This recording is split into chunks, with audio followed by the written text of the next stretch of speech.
I want to ask a more broader question on the sexual harm side of it and sexual abuse of the whether they are family or their step family.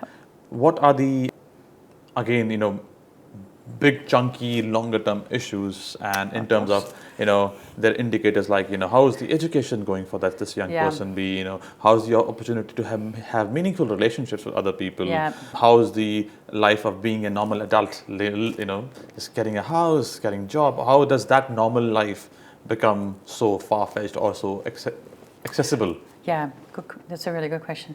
I want to couch this in probabilities. Like it's not a child can be sexually harmed and still go on and live a good life.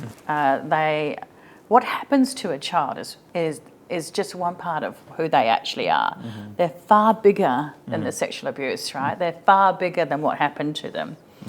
And when children have the right systems and supports and family and connection to community and culture around them, they are much more likely to go on and live good lives. So I want to put that into context because that's a really important message there, that one of the most beautiful things that I see in the work that I used to do and what my staff now do is those kids are just amazing. They're just incredible.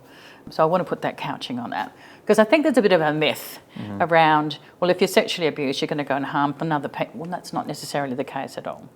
There's a very small number that actually do have harmful sexual behaviours, and that is because of their anxiety and what's been taught to them. And so they have this behavioural set of responses that is really as a result of what harm had occurred to them, that they act out on others. That's a very small number relative to the large number that are abused.